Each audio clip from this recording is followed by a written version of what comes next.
100 Proofs the Earth is not a Globe by William Carpenter. 1. The aeronaut can see for himself that Earth is a plane. The appearance presented to him, even at the highest elevation he has ever attained, is that of a concave surface, this being exactly what is to be expected of a surface that is truly level, since it is the nature of level surfaces to appear to rise to a level with the eye of the observer. This is ocular demonstration and proof that Earth is not a globe. 2. Whenever experiments have been tried on the surface of standing water, this surface has always been found to be level. If the Earth were a globe, the surface of all standing water would be convex. This is an experimental proof that Earth is not a globe. 3.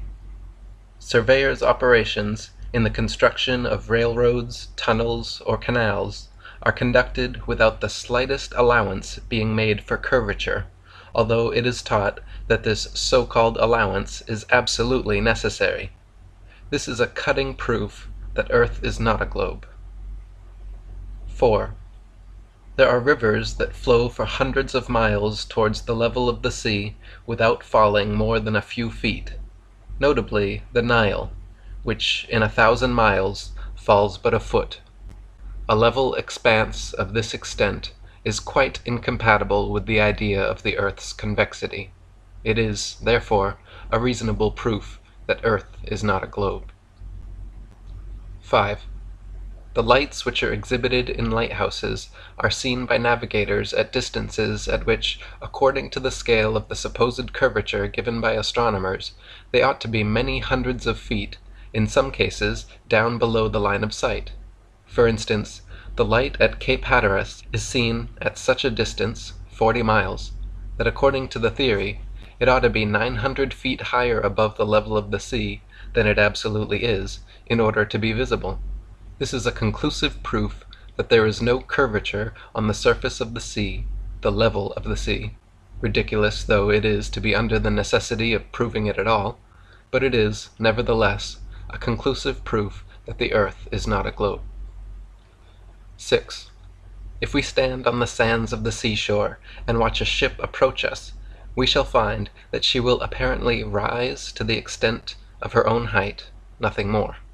If we stand upon an eminence, the same law operates still, and it is but the law of perspective which causes objects as they approach us to appear to increase in size until we can see them, close to us, the size they are in fact. That there is no other rise than the one spoken of is plain from the fact that no matter how high we ascend above the level of the sea, the horizon rises on and still on as we rise, so that it is always on a level with the eye, though it be 200 miles away, as seen by Mr. J. Glaisher of England from Mr. Coxwell's balloon, so that a ship 5 miles away may be imagined to be coming up the imaginary downward curve of the Earth's surface, but if we merely ascend a hill, such as Federal Hill, Baltimore, we may see 25 miles away, on a level with the eye, that is, 20 miles level distance beyond the ship, that we vainly imagine to be rounding the curve and coming up. This is a plain proof that the Earth is not a globe. 7. If we take a trip down the Chesapeake Bay in the daytime, we may see for ourselves the utter fallacy of the idea that when a vessel appears hull down, as it is called, it is because the hull is behind the water. For vessels have been seen, and may often be seen again presenting the appearance spoken of, and away, far away, beyond those vessels, and at the same moment, the level shoreline, with its accompanying complement of tall trees towering up in perspective over the heads of the hull-down ships. Since, then, the idea will not stand its ground when the facts rise up against it, and it is a piece of the popular theory, the theory is a contemptible piece of business, and we may easily wring from it a proof that the Earth is not a globe. 8. If the Earth were a globe, a small model globe would be the very best, because the truest, thing for the navigator to take to sea with him. But such a thing as that is not known. With such a toy as a guide, the mariner would wreck his ship, of a certainty. This is a proof that Earth is not a globe. 9. As mariners take to sea with them charts constructed as though the sea were a level surface, however these charts may err as to the true form of this level surface taken as a whole, it is clear, as they find them answer their purpose tolerably well, and only tolerably well, for many ships are wrecked owing to the error of which we speak, that the surface of the sea is as it is taken to be, whether the captain of the ship supposes the earth be a globe or anything else. Thus, then, we draw from the common system of plain sailing a practical proof that earth is not a globe. 10. That the mariner's compass points north and south at the same time is a fact as indisputable as that 2 and 2 makes 4. But that this would be impossible if the thing were placed on a globe, with north and south at the center of opposite hemispheres, is a fact that does not figure in the schoolbooks, though very easily seen, and it requires no lengthy train of reasoning to bring out of it a pointed proof that the earth is not a globe. 11. As the mariner's compass points north and south at one time, and as the north to which it is attracted is that part of the earth situated where the North Star is in the zenith, it follows that there is no south point or pole, but that while the center is north, a vast circumference must be south in its whole extent. This is a proof that the earth is not a globe. 12. As we have seen that there is really no south point or pole, but an infinity of points forming together a vast circumference, the boundary of the known world, with its battlements of icebergs, which bid defiance to man's onward course in a southerly direction, so there can be no east or west points, just as there is no yesterday and no tomorrow. In fact, as there is one point that is fixed, the north, it is impossible for any other point to be fixed likewise.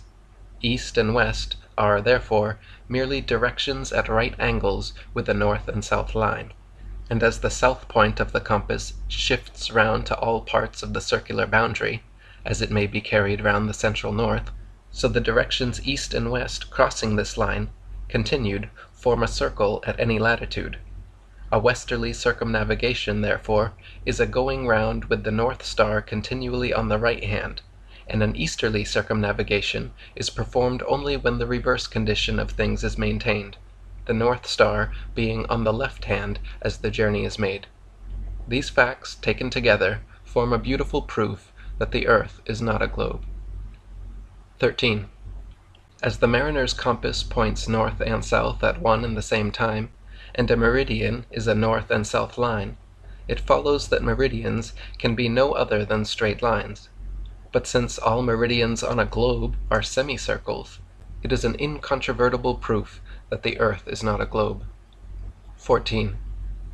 Parallels of latitude only, of all imaginary lines on the surface of the earth, are circles, which increase progressively from the northern center to the southern circumference. The mariner's course in the direction of any one of these concentric circles is his longitude, the degree of which increase to such an extent beyond the equator, going southwards, that hundreds of vessels have been wrecked because of the false idea created by the untruthfulness of the charts and the globular theory together, causing the sailor to be continually getting out of his reckoning. With a map of the earth in its true form, all difficulty is done away with, and ships may be conducted anywhere with perfect safety. This, then, is a very important practical proof that the earth is not a globe. 15.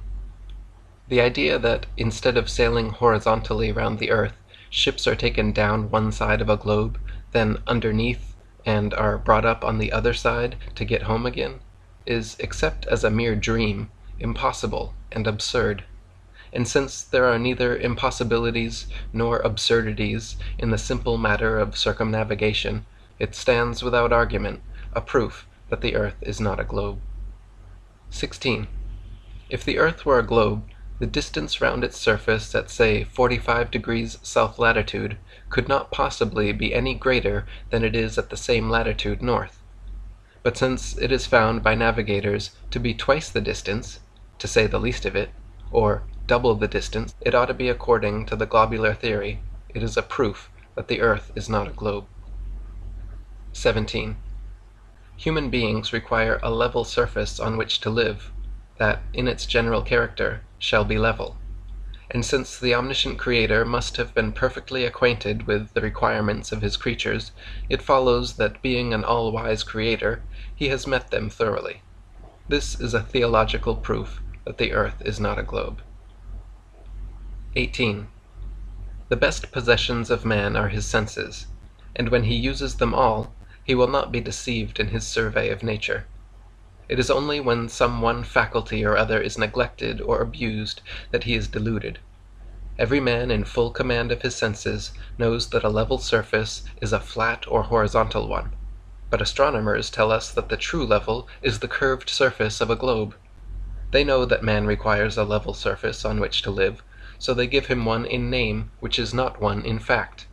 Since this is the best that astronomers with their theoretical science can do for their fellow creatures, deceive them, it is clear that things are not as they say they are, and in short, it is a proof that Earth is not a globe. 19. Every man in his senses goes the most reasonable way to work to do a thing. Now, astronomers, one after another, following a leader, while they are telling us that Earth is a globe, are cutting off the upper half of this supposititious globe in their books, and in this way forming the level surface on which they describe man as living and moving. Now, if the Earth were really a globe, this would be just the most unreasonable and suicidal mode of endeavoring to show it, so that, unless theoretical astronomers are all out of their senses together, it is clearly a proof that the Earth is not a globe. 20. The common sense of man tells him, if nothing else told him, that there is an up and a down in nature, even as regards the heavens and the earth, but the theory of modern astronomers necessitates the conclusion that there is not. Therefore, the theory of the astronomers is opposed to common sense, yes, and to inspiration, and this is a common sense proof that the earth is not a globe. 21. Man's experience tells him that he is not constructed like the flies that can live and move upon the ceiling of a room with as much safety as on the floor, and since the modern theory of a planetary Earth necessitates a crowd of theories to keep company with it, and one of them is that men are really bound to the earth by a force which fastens them to it, like needles round a spherical lodestone, a theory perfectly outrageous and opposed to all human experience, it follows that, unless we can trample upon common sense and ignore the teachings of experience, we have an evident proof that the earth is not a globe. 22. God's truth never requires a falsehood to help it along. Mr. Proctor, in his Lessons, says, men have been able to go round the earth in several directions. Now in this case, the word several will imply more than two, unquestionably, whereas it is utterly impossible to circumnavigate the earth in any other way than an easterly or westerly direction, and the fact is perfectly consistent and clear in its relation to earth as a plane. Now since astronomers would not be so foolish as to damage a good cause by misrepresentation, it is presumptive evidence that their cause is a bad one, and a proof that the earth is not a globe. 23. If astronomical works be searched through and through, there will not be found a single instance of a bold, unhesitating, or manly statement respecting a proof of the earth's rotundity. Proctor speaks of proofs which serve to show that the earth is not flat, and says that man finds reason to think that the earth is not flat, and speaks of certain matters being explained by supposing that the earth is a globe, and says that people have assured themselves that it is a globe.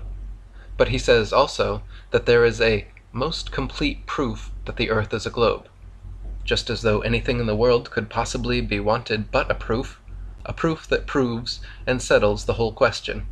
This, however, all the money in the United States Treasury would not buy, and, unless the astronomers are all so rich that they don't want the cash, it is a sterling proof that the earth is not a globe. 24. When a man speaks of a most complete thing amongst several other things which claim to be what that thing is, it is evident that they must fall short of something which the most complete thing possesses. And when it is known that the most complete thing is an entire failure, it is plain that the others, all and sundry, are worthless. Proctor's most complete proof that the earth is a globe lies in what he calls the fact that distances from place to place agree with calculation. But since the distance round the earth at 45 degrees south of the equator is twice the distance it would be on a globe, it follows that what the greatest astronomer of the age calls a fact is not a fact, that his most complete proof is a most complete failure, and that he might as well have told us at once that he has no proof to give us at all.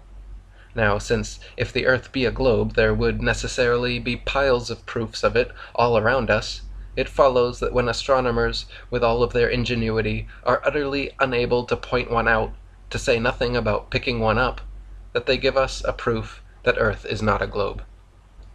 25. The surveyor's plans in relation to the laying of the first Atlantic telegraph cable showed that in 1,665 miles, from Valentia, Ireland to St. John's, Newfoundland, the surface of the Atlantic Ocean is a level surface, not the astronomer's level either. The authoritative drawings published at the time are a standing evidence of the fact and form a practical proof that Earth is not a globe. 26. If the Earth were a globe, it would, if we take Valentia to be the place of departure, curvate downwards in the 1,665 miles across the Atlantic to Newfoundland, according to the astronomer's own tables, more than 300 miles. But as the surface of the Atlantic does not do so, the fact of its levelness having been clearly demonstrated by telegraph cable surveyors, it follows that we have a grand proof that Earth is not a globe. 27. Astronomers, in their consideration of the supposed curvature of the Earth, have carefully avoided the taking of the view of the question which, if anything were needed to do so, would show its utter absurdity. It is this: if, instead of taking our ideal point of the departure to be at Valentia, we consider ourselves at St. John's, the 1,665 miles of water between us and Valentia would just as well curvate downwards as it did in the other case. Now, since the direction in which the earth is said to curvate is interchangeable, depending indeed upon the position occupied by a man upon its surface, the thing is utterly absurd, and it follows that the theory is an outrage, and that the earth does not curvate at all, an evident proof that the earth is not a globe. 28. Astronomers are in the habit of considering 2 points on the earth's surface, without, it seems, any limit as to the distance that lies between them, as being on a level, and the intervening section, even though it be an ocean, as a vast hill of water. The Atlantic Ocean, in taking this view of the matter, would form a hill of water more than 100 miles high. The idea is simply monstrous, and could only be entertained by scientists whose whole business is made up of materials of the same description, and it certainly requires no argument to deduce from such science as this a satisfactory proof that the earth is not a globe. 29. If the earth were a globe, it would unquestionably have the same general characteristics, no matter its size, as a small globe that may be stood upon a table. As the small globe has top, bottom, and sides, so must also the large one, no matter how large it be. But as the earth, which is supposed to be a large globe, has no sides or bottom, as the small globe has, the conclusion is irresistible that it is a proof that the earth is not a globe. 30.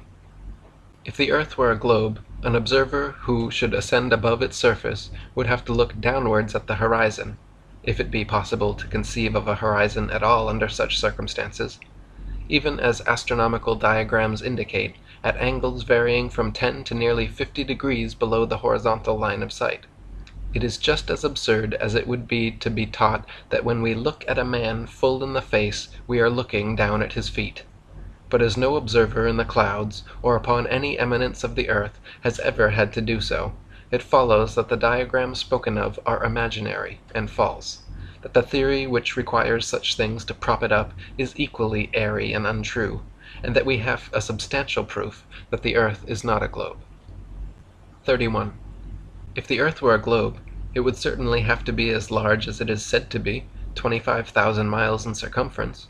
Now the thing which is called a proof of the earth's roundness, and which is presented to children at school, is that if we stand on the seashore, we may see the ships as they approach us absolutely coming up, and that, as we are able to see the highest parts of these ships first, it is because the lower parts are behind the Earth's curve. Now, since if this were the case, that is, if the lower parts of these ships were behind a hill of water at all, the size of the Earth, indicated by such a curve as this, would be so small that it would only be big enough to hold the people of a parish if they could all get round it, instead of the nations of the world. It follows that the idea is preposterous, that the appearance is due to another and to some reasonable cause, and that, instead of being a proof of the globular form of the Earth, it is a proof that the Earth is not a globe. 32. It is often said that if the Earth were flat, we could see all over it. This is the result of ignorance. If we stand on the level surface of a plain or a prairie and take notice, we shall find that the horizon is formed at about 3 miles all around us. That is, the ground appears to rise up until, at that distance, it seems on a level with the eye line, or line of sight. Consequently, objects no higher than we stand, say 6 feet, and which are at that distance, 3 miles, have reached the vanishing point, and are beyond the sphere of our unaided vision. This is the reason why the hull of a ship disappears, in going away from us, before the sails, and, instead of there being about it the faintest shadow of evidence of the Earth's rotundity, it is a clear proof that Earth is not a globe. 33. If the Earth were a globe, people, except those on the top, would certainly have to be fastened to its surface by some means or other, whether by the attraction of astronomers or by some other undiscovered and undiscoverable process. But as we know that we simply walk on its surface without any other aid than that which is necessary for locomotion on a plane, it follows that we have herein a conclusive proof that Earth is not a globe. 34. If the Earth were a globe, there certainly would be, if we could imagine the thing to be peopled all around, antipodes, people who, says the dictionary, living exactly on the opposite side of the globe to ourselves, have their feet opposite to ours, people who are hanging heads downwards whilst we are standing heads up. But since the theory allows us to travel to those parts of the Earth where the people are said to be heads downwards, and still to fancy ourselves to be heads upwards, and our friends whom we have left behind us to be heads downwards, it follows that the whole thing is a myth, a dream, a delusion, and a snare, and instead of there being any evidence at all in this direction to substantiate the popular theory, it is a plain proof that the Earth is not a globe. 35. If we examine a true picture of the distant horizon, or the thing itself, we shall find that it coincides exactly with a perfectly straight and level line. Now, since there could be nothing of the kind on a globe, and we find it to be the case all over the Earth, it is a proof that the Earth is not a globe. 36. If we take a journey down the Chesapeake Bay by night, we shall see the light exhibited at Sharp's Island for an hour before the steamer gets to it. We may take up a position on the deck so that the rail of the vessel's side will be in line with the light, and in the line of sight, and we shall find that in the whole journey the light will not vary in the slightest degree in its apparent elevation. But, say that a distance of 13 miles has been traversed, the astronomer's theory of curvature demands a difference, one way or the other, in the apparent elevation of the light of 112 feet 8 inches. Since, however, there is not a difference of 112 hairs' breadths, we have a plain proof that the water of the Chesapeake Bay is not curved, which is a proof that the Earth is not a globe. 37. If the Earth were a globe, there would, very likely, be, for nobody knows, 6 months' day and 6 months' night at the Arctic and Antarctic regions, as astronomers dare to assert there is, for their theory demands it. But as this fact, the 6 months' day and 6 months' night, is nowhere found but in the Arctic regions, it agrees perfectly with everything else that we know about the Earth as a plane, and whilst it overthrows the accepted theory, it furnishes a striking proof that the Earth is not a globe. 38. When the sun crosses the equator in March and begins to circle round the heavens in north latitude, the inhabitants of high northern latitudes see him skimming round their horizon and forming the break of their long day in a horizontal course, not disappearing again for 6 months, as he rises higher and higher in the heavens, whilst he makes his 24-hour circle until June, when he begins to descend and goes on until he disappears beyond the horizon in September. Thus, in the northern regions, they have that which the travellers call the midnight sun, as he sees that luminary at a time when in his more southern latitude it is always midnight. If, then, for 1/2 of the year we may see for ourselves the sun making horizontal circles round the heavens, it is presumptive evidence that for the other half-year he is doing the same, although beyond the boundary of our vision. This being a proof that earth is a plane, is therefore a proof that the earth is not a globe. 39. We have an abundance of evidence that the sun moves daily round and over the earth in circles concentric with the northern region, over which hangs the North Star. But since the theory of the earth being a globe is necessarily connected with the theory of its motion round the sun in a yearly orbit, it falls to the ground when we bring forward the evidence of which we speak, and in doing so forms a proof that the earth is not a globe. 40. The Suez Canal, which joins the Red Sea with the Mediterranean, is about 100 miles long. It forms a straight and level surface of water from one end to the other, and no allowance for any supposed curvature was made in its construction. It is a clear proof that the earth is not a globe. 41.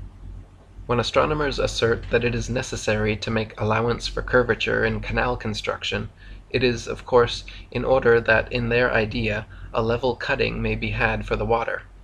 How flagrantly, then, do they contradict themselves when they say that the curved surface of earth is a true level? What more can they want for a canal than a true level? Since they contradict themselves in such an elementary point as this, it is an evidence that the whole thing is a delusion, and we have a proof that the earth is not a globe. 42. It is certain that the theory of the earth's rotundity, and that of its mobility, must stand or fall together. A proof, then, of its immobility is virtually a proof of its non-rotundity. Now, that the earth does not move, either on an axis or in an orbit round the sun, or anything else, is easily proven. If the earth went through space at the rate of 1100 miles in a minute of time, as astronomers teach us, in a particular direction, there would unquestionably be a difference in the result of firing off a projectile in that direction and in a direction the opposite of that one. But as, in fact, there is not the slightest difference in any such case, it is clear that any alleged motion of the earth is disproved, and that, therefore, we have a proof that the earth is not a globe. 43. The circumstances which attend bodies which are caused merely to fall from a great height prove nothing as to the motion or stability of the earth, since the object, if it be on a thing that is in motion, will participate in that motion. But if an object be thrown upwards from a body at rest, and again from a body in motion, the circumstances attending its descent will be very different. In the former case, it will fall, if thrown vertically upwards, at the place from whence it was projected. In the latter case, it will fall behind. The moving body from which it is thrown will leave it in the rear. Now fix a gun, muzzle upwards, accurately in the ground, fire off a projectile, and it will fall by the gun. If the earth traveled 1100 miles a minute, the projectile would fall behind the gun, in the opposite direction to that of the supposed motion. Since then this is not the case, in fact, the earth's fancied motion is negatived, and we have a proof that the earth is not a globe. 44. It is in evidence that if a projectile be fired from a rapidly moving body in an opposite direction to that in which the body is going, it will fall short of the distance at which it would reach the ground if fired in the direction of motion. Now, since the earth is said to move at the rate of 19 miles in a second of time, from west to east, it would make all the difference imaginable if the gun were fired in an opposite direction. But, as in practice, there is not the slightest difference whichever way the thing may be done. We have a forcible overthrow of all fancies relative to the motion of the earth, and a striking proof that the earth is not a globe. 45. The Astronomer Royal of England, George B. Airy, in his celebrated work on astronomy, the Ipswich Lectures, says, "Jupiter is a large planet that turns on his axis. And why do not we turn? Of course, the common sense reply is, because the Earth is not a planet. When, therefore, an astronomer royal puts words in our mouth, wherewith we may overthrow the supposed planetary nature of the Earth, we have not far to go to pick up a proof that Earth is not a globe. 46. It has been shown that an easterly or westerly motion is necessarily a circular course round the central north. The only north point, or center of motion of the heavenly bodies known to man, is that formed by the North Star, which is over the central portion of the outstretched earth. When, therefore, astronomers tell us of a planet taking a westerly course round the sun, the thing is as meaningless to them as it is to us, unless they make the sun the northern center of motion, which they cannot do. Since, then, the motion which they tell us the planets have is, on the face of it, absurd, and since, as a matter of fact, the earth can have no absurd motion at all, it is clear that it cannot be what astronomers say it is, a planet. And if not a planet, it is a proof that Earth is not a globe.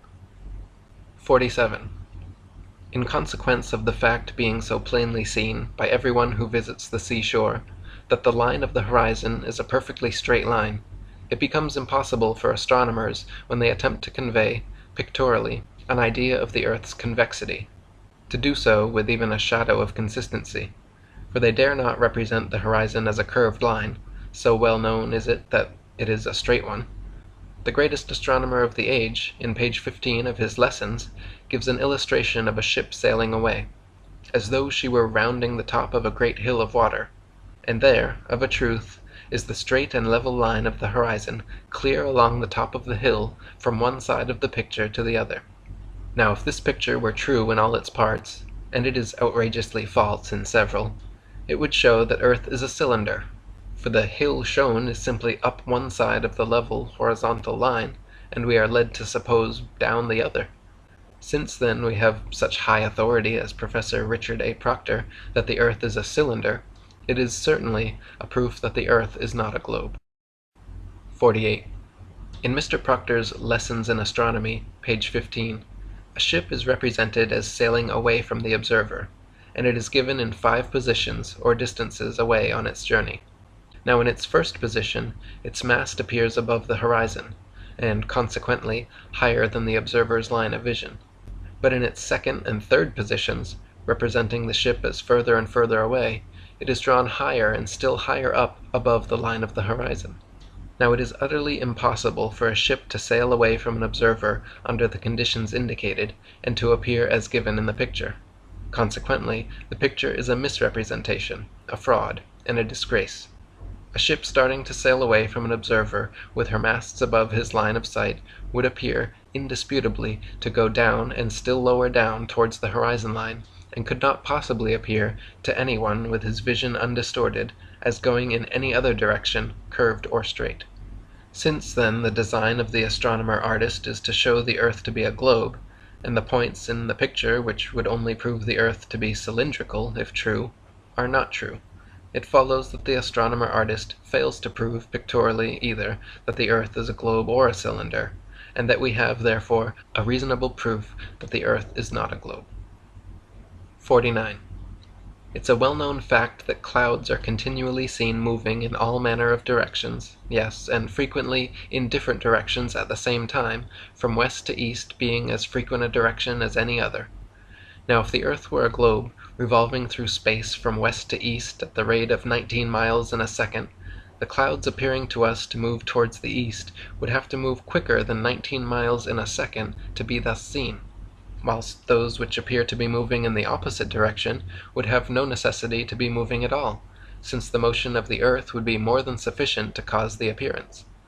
But it only takes a little common sense to show us that it is the clouds that move just as they appear to do, and that therefore the earth is motionless.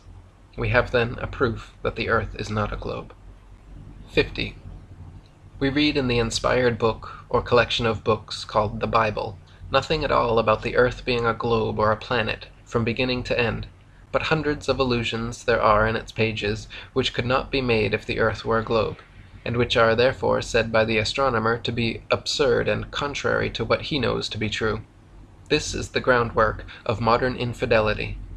But since every one of many, many allusions to the earth and the heavenly bodies in the Scriptures can be demonstrated to be absolutely true to nature, and we read of the earth being stretched out above the waters, as standing in the water and out of the water, of its being established that it cannot be moved, we have a store from which to take all the proofs we need, but we will just put down one proof, the scriptural proof, that the earth is not a globe. 51. A standing order exists in the English Houses of Parliament that in the cutting of canals the datum line employed shall be a horizontal line which shall be the same throughout the whole length of the work. Now if the earth were a globe, this order could not be carried out, but it is carried out. Therefore, it is a proof that the earth is not a globe. 52. It is a well-known and indisputable fact that there are a far greater accumulation of ice south of the equator than is to be found at an equal latitude north, and it is said that at Kerguelen, 50 degrees south, 18 kinds of plants exist, whilst in Iceland, 15 degrees nearer the northern center, there are 870 species, and indeed all the facts in the case show that the sun's power is less intense at places in the southern region than it is in corresponding latitudes north. Now, on the Newtonian hypothesis, all this is inexplicable, whilst it is strictly in accordance with the facts brought to light by the carrying out of the principles involved in the zetetic philosophy of parallax. This is a proof that the earth is not a globe. 53. Every year the sun is as long south of the equator as he is north, and if the earth were not stretched out as it is, in fact, but turned under, as the Newtonian theory suggests, it would certainly get as intensive a share of the sun's rays south as north. But the southern region, being in consequence of the fact stated, far more extensive than the region north, the sun, having to complete his journey round every 24 hours, travels quicker as he goes further south, from September to December, and his influence has less time in which to accumulate at any given point. Since, then, the facts could not be as they are if the earth were a globe, it is a proof that the earth is not a globe. 54. The aeronaut is able to start in his balloon and remain for hours in the air at an elevation of several miles, and come down again in the same country or parish from which he ascended. Now, unless the earth dragged the balloon along with it in its 19 miles a second motion, it must be left far behind in space. But since balloons have never been known thus to be left, it is a proof that the earth does not move, and therefore a proof that the earth is not a globe. 55. The Newtonian theory of astronomy requires that the moon borrow her light from the sun. Now, since the sun's rays are hot, and the moon's light sends with it no heat at all, it follows that the sun and moon are two great lights, as we somewhere read, that the Newtonian theory is a mistake, and that therefore we have a proof that the earth is not a globe. 56. The sun and moon may often be seen high in the heavens at the same time, the sun rising in the east and the moon setting in the west, the sun's light positively putting the moon's light out by sheer contrast. If the accepted Newtonian theory were correct, and the moon had her light from the sun, she ought to be getting more of it when face to face with that luminary. If it were possible for a sphere to act as a reflector all over its face. But as the moon's light pales before the rising sun, it is a proof that the theory fails, and this gives us a proof that the earth is not a globe. 57. The Newtonian hypothesis involves the necessity of the sun, in the case of a lunar eclipse, being on the opposite side of a globular earth to cast its shadow on the moon. But since eclipses of the moon have taken place with both the sun and the moon above the horizon, it follows that it cannot be the shadow of the earth that eclipses the moon, that the theory is a blunder, and that it is nothing less than a proof that the earth is not a globe. 58. Astronomers have never agreed amongst themselves about a rotating moon revolving round a rotating and revolving earth. This earth, moon, planets, and their satellites, all at the same time dashing through space around the rotating and revolving sun towards the constellation Hercules at the rate of 4 millions of miles a day. And they never will. Agreement is impossible. With the earth, a plane and without motion, the whole thing is clear, and if a straw will show which way the wind blows, This may be taken as a pretty strong proof that the Earth is not a globe. 59. Mr. Proctor says, "The sun is so far off that even moving from one side of the earth to the other does not cause him to be seen in a different direction. At least the difference is too small to be measured." Now, since we know that north of the equator, say 45 degrees, we see the sun at midday to the south, and that at the same distance south of the equator we see the sun at midday to the north, our very shadows on the ground cry aloud against the delusion of the day and give us a proof that Earth is not a globe. 60. There is no problem more important to the astronomer than that of the sun's distance from the earth. Every change in the estimate changes everything. Now, since modern astronomers in their estimates of this distance have gone all the way along the line of figures from 3 millions of miles to 104 millions today, the distance being something over 91 million miles, it matters not how much, for not many years ago Mr. Hind gave the distance, accurately, as 95,370,000. It follows that they don't know, and that it is foolish for anyone to expect that they ever will know the sun's distance. And since all this speculation and absurdity is caused by the primary assumption that Earth is a wandering heavenly body, and is all swept away by a knowledge of the fact that Earth is a plane, it is a clear proof that the Earth is not a globe. 61. It is plain that a theory of measurement without a measuring rod is like a ship without a rudder, that a measure that is not fixed, not likely to be fixed, and never has been fixed, forms no measuring rod at all, and that as modern theoretical astronomy depends upon the sun's distance from Earth as its measuring rod, and the distance is not known, it is a system of measurements without a measuring rod, a ship without a rudder. Now, since it is not difficult to foresee the dashing of this thing upon the rock on which zetetic astronomy is founded, it is a proof that Earth is not a globe. 62. It is commonly asserted that the Earth must be a globe because people have sailed around it. Now, since this implies that we can sail around nothing unless it be a globe, and the fact is well known that we can sail around the Earth as a plane, the assertion is ridiculous, and we have another proof that Earth is not a globe. 63. It is a fact not so well known as it ought to be that when a ship, in sailing away from us, has reached the point at which her hull is lost to our unaided vision, a good telescope will restore to our view this portion of the vessel. Now, since telescopes are not made to enable people to see through a hill of water, it is clear that the hulls of ships are not behind a hill of water when they can be seen through a telescope, though lost to our unaided vision. This is a proof that the Earth is not a globe. 64. Mr. Glaisher, in speaking of his balloon ascent, says, "The horizon always appeared on a level with the car." Now, since we may search amongst the laws of optics in vain for any principle that would cause the surface of a globe to turn its face upwards instead of downwards, it is a clear proof that the Earth is not a globe.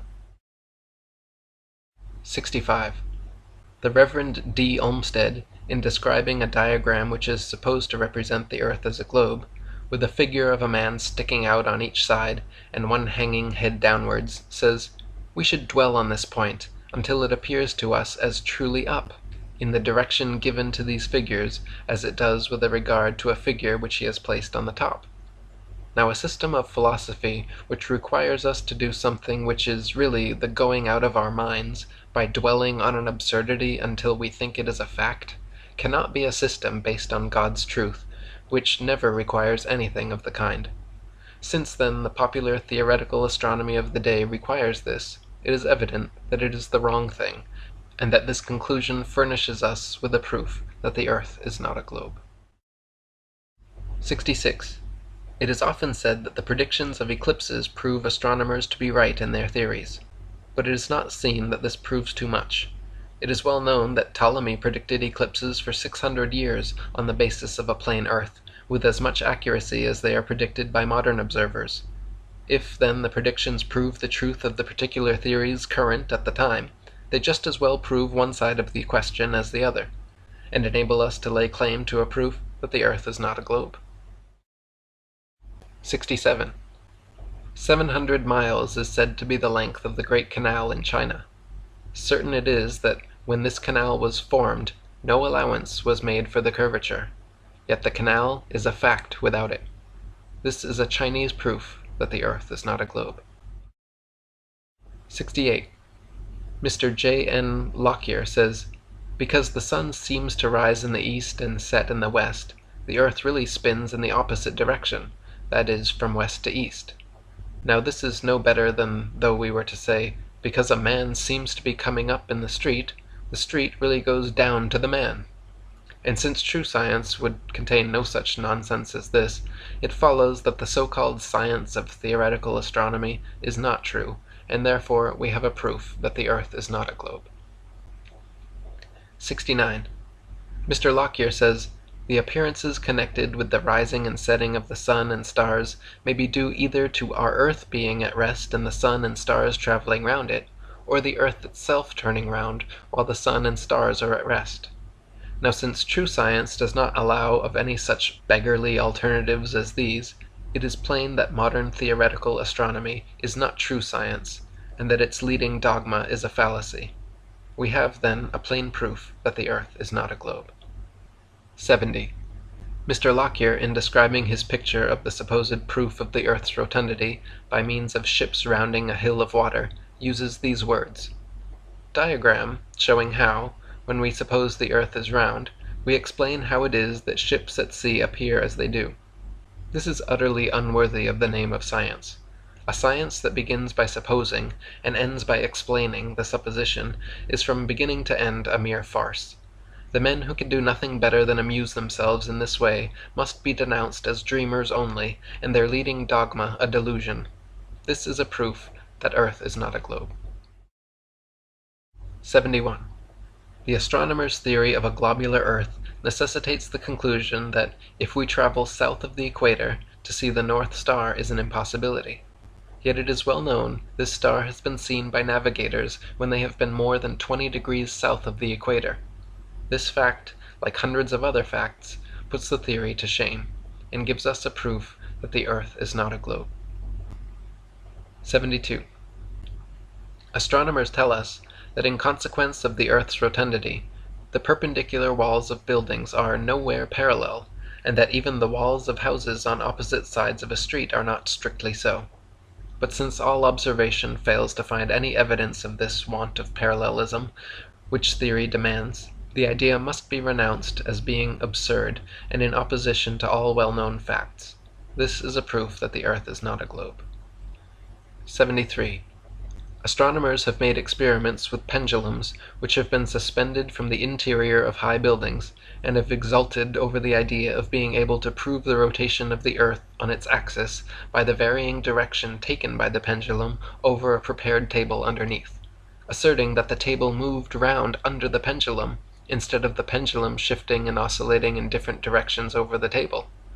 But since it has been found that, as often as not, the pendulum went round the wrong way for the rotation theory, chagrin has taken the place of exultation, and we have a proof of the failure of astronomers in their efforts to substantiate their theory, and therefore a proof that Earth is not a globe. 74. As to the supposed motion of the whole solar system in space, the Astronomer Royal of England once said, "The matter is left in a most delightful state of uncertainty, and I shall be very glad if anyone can help us out of it." But since the whole Newtonian scheme is today in a most deplorable state of uncertainty, for whether the moon goes round the earth or the earth round the moon has for years been a matter of raging controversy, it follows that root and branch, the whole thing, is wrong, and all hot from the raging furnace of philosophy frenzy, we find a glowing proof that the earth is not a globe. 75. Considerably more than 1,000,000 Earths would be required to make up a body like the sun, the astronomers tell us, and more than 53,000 suns would be wanted to equal the cubic contents of the star Vega. And Vega is a small star, and there are countless millions of these stars, and it takes 30 million years for the light of some of these stars to reach us at 12 million miles in a minute. And, says Mr. Proctor, I think a moderate estimate of the age of the earth would be 500 million years. Its weight, says the same individual, is 6 heptillion tons. Now, since no human being is able to comprehend these things, the giving of them to the world is an insult, an outrage. And though they have all arisen from the one assumption that Earth is a planet, instead of upholding the assumption, they drag it down by the weight of their own absurdity and leave it lying in the dust, a proof that Earth is not a globe. 76. Mr. J.R. Young, in his work on navigation, says, "Although the path of the ship is on a spherical surface, yet we may represent the length of the path by a straight line on a plane surface. And plain sailing is the rule. Now, since it is altogether impossible to represent a curved line by a straight one, and absurd to make the attempt, it follows that a straight line represents a straight line, and not a curved one. And since it is the surface of the waters of the ocean that is being considered by Mr. Young, it follows that this surface is a straight surface, and we are indebted to Mr. Young, a professor of navigation, for a proof that the Earth is not a globe." 77. "Oh, but if the Earth is a plane, we could go to the edge and tumble over," is a very common assertion. This is a conclusion that is formed too hastily, and facts overthrow it. The Earth certainly is just what man by his observation finds it to be, and what Mr. Proctor himself says it seems to be, flat. And we cannot cross the icy barrier which surrounds it. This is a complete answer to the objection, and of course a proof that the Earth is not a globe. 78.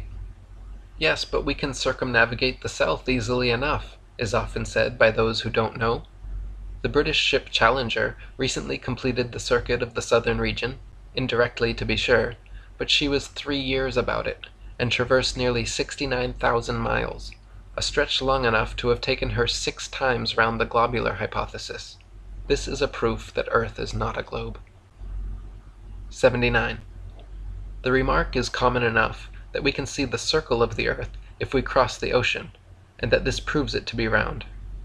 Now, if we tie a donkey to a stake on a level common, and he eats the grass all around him, it is only a circular disk that he has to do with, not a spherical mass. Since then circular disks may be seen anywhere, as well from a balloon in the air as from the deck of a ship, or from the standpoint of the donkey, it is a proof that the surface of the Earth is a plane surface, and therefore a proof that the Earth is not a globe. 80. It is supposed in the regular course of the Newtonian theory that the Earth is in June about 190 millions of miles away from its position in December.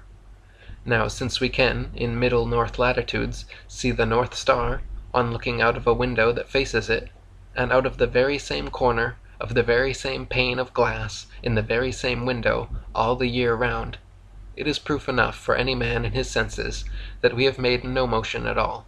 It is a proof that the Earth is not a globe. 81. Newtonian philosophers teach us that the moon goes round the Earth from west to east, but observation, man's most certain mode of gaining knowledge, shows us that the moon never ceases to move in the opposite direction, from east to west. Since then we know that nothing can possibly move in 2 opposite directions at the same time, it is a proof that the thing is a big blunder, and in short, it is a proof that the Earth is not a globe. 82. Astronomers tell us that the moon goes round the Earth in about 28 days. Well, we may see her making her journey round every day, if we make use of our eyes, and these are about the best things we have to use. The moon falls behind in her daily motion as compared with that of the sun, to the extent of 1 revolution in the time specified. But that is not making a revolution. Failing to go as fast as other bodies go in one direction does not constitute a going round in the opposite one, as the astronomers would have us believe. And since all this absurdity has been rendered necessary for no other purpose than to help other absurdities along, it is clear that the astronomers are on the wrong track, and it needs no long train of reasoning to show that we have a proof that the Earth is not a globe. 83. It has been shown that meridians are necessarily straight lines, and that it is impossible to travel round the Earth in a north or south direction, from which it follows that in the general acceptation of the word degree, the 360th part of a circle, meridians have no degrees, for no one knows anything of a meridian circle or semicircle to be thus divided. But astronomers speak of degrees of latitude in the same sense as those of longitude. This then is done by assuming that to be true which is not true. Zetetic philosophy does not involve this necessity. This proves that the basis of the philosophy is a sound one, and in short, is a proof that the earth is not a globe. 84. If we move away from an elevated object, on or over a plain or a prairie, the height of the object will apparently diminish as we do so. Now, that which is sufficient to produce this effect on a small scale is sufficient on a large one, and traveling away from an elevated object, no matter how high, over a level surface, no matter how far, will cause the appearance in question, the lowering of the object. Our modern theoretical astronomers, however, in the case of the apparent lowering of the North Star as we travel southwards, assert that it is evidence that the earth is globular. But as it is clear that an appearance which is fully accounted for on the basis of known facts cannot be permitted to figure as evidence in favor of that which is only a supposition, it follows that we rightfully order it to stand down, and make way for a proof that the earth is not a globe. 85. There are rivers which flow east, west, north, and south. That is, rivers are flowing in all directions over the earth's surface, and at the same time. Now, if the earth were a globe, some of these rivers would be flowing uphill, and others down, taking it for a fact that there really is an up and down in nature, whatever form she assumes. But since rivers do not flow uphill, and the globular theory requires that they should, it is a proof that the earth is not a globe. 86. If the earth were a globe rolling and dashing through space at the rate of 100 miles in 5 seconds of time, the waters of seas and oceans could not by any known law be kept on its surface. The assertion that they could be retained under these circumstances being an outrage upon human understanding and credulity. But as the earth, that is, the habitable world of dry land, is found to be standing out of the water and in the water of the mighty deep, whose circumferential boundary is ice, we may throw the statement back into the teeth of those who make it, and flaunt before their faces the flag of reason and common sense, inscribed with a proof that the earth is not a globe. 87. The theory of a rotating and revolving earth demands a theory to keep the water on its surface. But as the theory which is given for this purpose is as much opposed to all human experience as the one which it is intended to uphold, it is an illustration of the miserable makeshifts to which astronomers are compelled to resort, and affords a proof that the earth is not a globe. 88. If we could, after our minds had once been opened to the light of truth, conceive of a globular body on the surface of which human beings could exist, the power, no matter by what name it be called, that would hold them on, would then, necessarily, have to be so constraining and cogent that they could not live. The waters of the oceans would have to be as a solid mass, for motion would be impossible. But we not only exist, but live and move, and the water of the ocean skips and dances like a thing of life and beauty. This is a proof that the earth is not a globe. 89.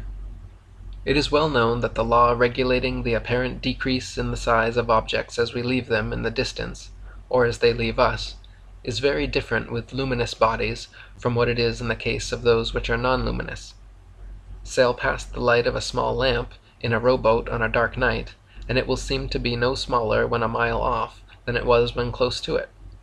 Proctor says, in speaking of the sun, his apparent size does not change, far off or near. And then he forgets the fact. Mr. Proctor tells us subsequently that if the traveler goes so far south that the North Star appears on the horizon, the sun should therefore look much larger, if the earth were a plane. Therefore, he argues, the path followed cannot have been the straight course, but a curved one. Now, since it is nothing but common scientific trickery to bring forward as an objection to stand in the way of a plane earth the non-appearance of a thing which has never been known to appear at all, it follows that, unless that which appears to be trickery were an accident, it was the only course open to the objector, to trick. Mr. Proctor, in a letter to the English Mechanic, for October 20th, 1871, boasts of having turned a recent convert to the Zetetic philosophy by telling him that his arguments were all very good, but that it seems as though, mark the language, the sun ought to look 9 times larger in the summer. And Mr. Proctor concludes thus: he saw, indeed, that in his faith in parallax he had written himself down an ass.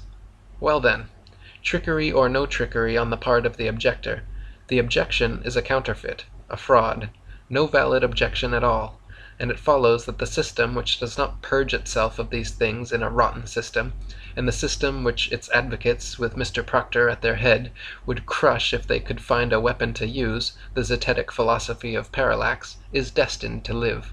This is a proof that the earth is not a globe. 90. Is water level, or is it not? Was a question once asked of an astronomer. Practically, yes. Theoretically, no, was the reply.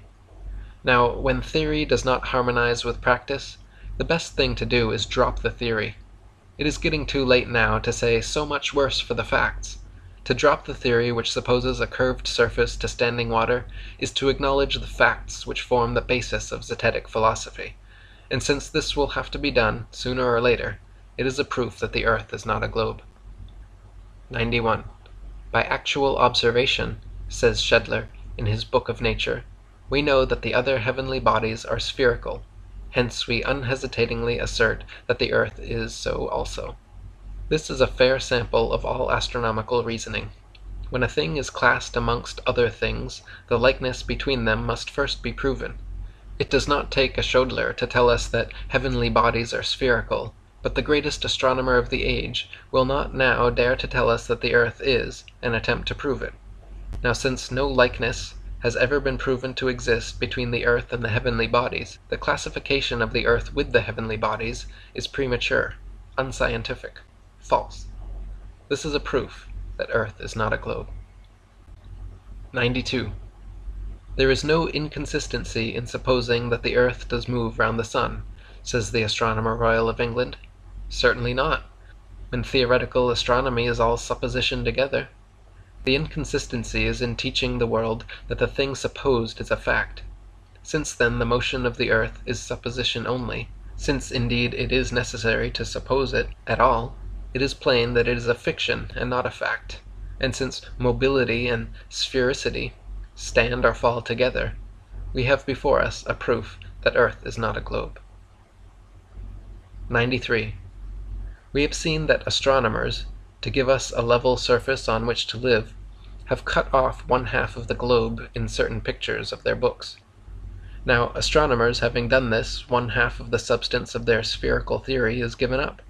Since then the theory must stand or fall in its entirety, it has really fallen when the half is gone. Nothing remains, then, but a plain earth, which is, of course, a proof that the earth is not a globe. 94.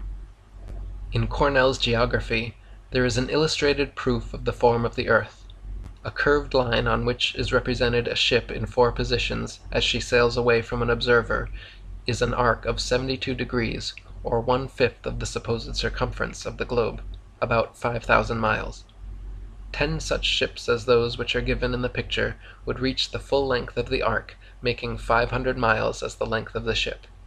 The man in the picture, who is watching the ship as she sails away, is about 200 miles high, and the tower, from which he takes an elevated view, at least 500 miles high.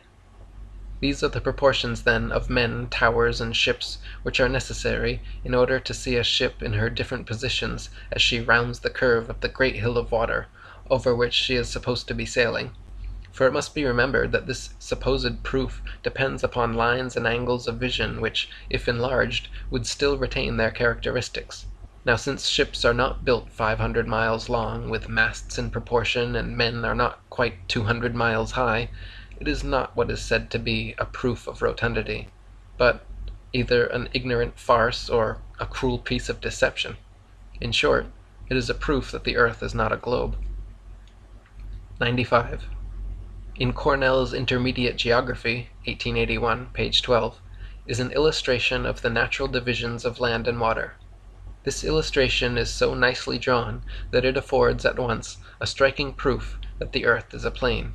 It is true to nature, and bears the stamp of no astronomer artist. It is a pictorial proof that earth is not a globe. 96. If we refer to the diagram in Cornell's Geography, page 4, and notice the ship in its position the most remote from the observer, we shall find that though it is about 4,000 miles away, it is the same size as the ship that is nearest to him, distant about 700 miles. This is an illustration of the way in which astronomers ignore the laws of perspective. This course is necessary, or they would be compelled to lay bare the fallacy of their dogmas. In short, there is in this matter a proof that the earth is not a globe. 97. Mr. Hind, the English astronomer, says, "The simplicity with which the seasons are explained by the revolution of the earth in her orbit, and the obliquity of the ecliptic, may certainly be adduced as a strong presumptive proof of the correctness of the Newtonian theory. For on no other rational suppositions with respect to the relations of the earth and sun can these and other as well-known phenomena be accounted for. But as true philosophy has no suppositions at all, and has nothing to do with suppositions, and the phenomena spoken of are thoroughly explained by facts, the presumptive proof falls to the ground, covered with the ridicule it so richly deserves, and out of the dust of Mr. Hind's rational suppositions we see standing before us a proof that the earth is not a globe." 98. Mr. Hind speaks of the astronomer watching a star as it is carried across the telescope by the diurnal revolution of the earth. Now this is nothing but a downright absurdity. No motion of the earth could possibly carry a star across a telescope or anything else. If the star is carried across anything at all, it is the star that moves, not the thing across which it is carried.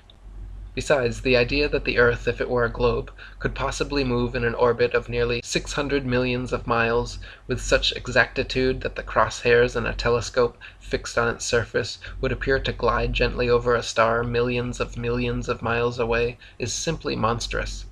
Whereas, with a fixed telescope, it matters not the distance of the stars, though we suppose them to be as far off as the astronomer supposes them to be, for as Mr. Proctor himself says, the further away they are, the less they will seem to shift. Why, in the name of common sense, should observers have to fix their telescopes on solid stone bases so that they should not move a hair's breadth if the earth on which they fix them move at the rate of 19 miles in a second? Indeed, to believe that Mr. Proctor's mass of 6,000 million tons is rolling, surging, flying, darting on through space forever, with a velocity compared with which a shot from a cannon is a very slow coach, with such unerring accuracy that a telescope fixed on granite pillars in an observatory will not enable a lynx-eyed astronomer to detect a variation in its onward motion of the thousandth part of a hair's breadth, is to conceive a miracle compared with which all the miracles on record put together would sink into utter insignificance. Captain R.J. Morrison, the late compiler of Zadkiel's Almanac, says, "We declare that this motion is all mere bosh, and that the arguments which uphold it are, when examined with an eye that seeks for truth only, mere nonsense and childish absurdity." Since, then, these absurd theories are of no use to men in their senses, and since there is no necessity for anything of the kind in zetetic philosophy, it is a strong presumptive proof, as Mr. Hind would say, that the zetetic philosophy is true, and therefore a proof that earth is not a globe. 99. Mr. Hind speaks of two great mathematicians differing only 55 yards in their estimate of the earth's diameter. Why Sir John Herschel, in his celebrated work, cuts off 480 miles of the same thing to get round numbers. This is like splitting a hair on one side of the head and shaving all the hair off the other. Oh, science! Can there be any truth in a science like this? All the exactitude in astronomy is in practical astronomy, not theoretical.